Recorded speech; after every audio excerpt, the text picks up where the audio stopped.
Greetings all, happy Sunday.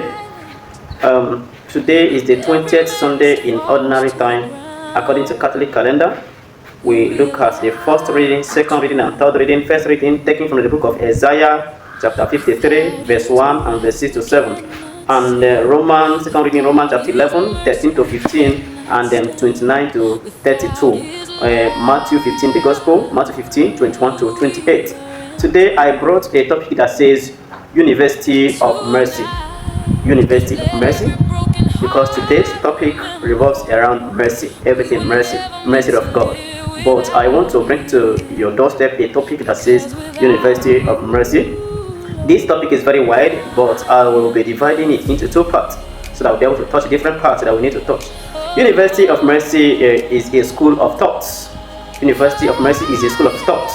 Isaiah today presents the mysterious servant who carries human burdens of others. He carries burdens of others. That was the person Isaiah presented. It was prophet Isaiah. So God does not respond to human brokenness simply with condemnation. Instead, He enters into our brokenness and bears our burdens. And that's God for you. So in the University of Mercy, mercy does not ask who deserves help or who deserves mercy. Mercy only asks, how can I become a source healing? That's what mercy asks in the University of Mercy. How do I become a source healing? How can I become a source healing? Then sometimes we want God to punish those who have hurt us. Yes, but the cross reveals something deeper than that God's mercy seeks restoration. God's mercy seeks restoration despite what a person must have done to you. Then in second reading, mercy teaches us that nobody is beyond God's reach. In terms of mercy, nobody is beyond God's reach. So this is important because we often divide people into categories. We divide people into categories. You and I, we divide people into categories. Then you begin to judge who sinned and who did not sin. Are you with me now? Who are God's people and who are not God's people? Who deserve mercy and who do not deserve mercy? That is what we ask sometimes. But now Paul's epistle in second reading today destroys the mentality of that of such division.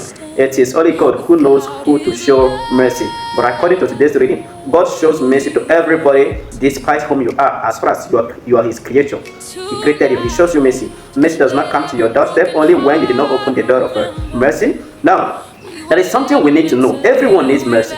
Everyone, irrespective of your race, your religion, whether you're Christianity or you are not. Everyone needs mercy. You need mercy. You need mercy. I need mercy. Your friends, your enemies, they need mercy at the same time. The person who appears righteous needs mercy too. Are you with me now? Now the person who has fallen needs mercy. The person who has made a terrible mistake needs mercy too. The person needs mercy as well. So everyone needs mercy. In the University of Mercy, nobody is God's hopeless case. Nobody is God's hopeless case. God has not decided that there is a particular person that will not show mercy, or that there is an extent your sin will reach, then mercy will not be shown to you. No. Perhaps there is somebody you have already concluded that this person can never change. But God may be saying, you don't know the depth of my mercy. God is telling you that you don't even know. You don't say this person can never change. You don't know the depth of God's mercy. You use so many people in the Bible as examples. David them. Even physical people around us. St. Thomas them. So look at the life of those people. In Gospel reading, the Canaanite woman came to Jesus carrying burdens of her daughter. Now, she cries out for mercy. Now, I want to let you know that the first thing that you will always ask God whenever you want to get something from Him is mercy. Because this woman recognized that her sins and the sins of her daughter, of her family, must have been the reason for the condition of her daughter. The first thing that she said was what? For God to have mercy on her daughter. So He carried the daughter's burden to Jesus, asking for mercy. But initially, she received what appears to be silence.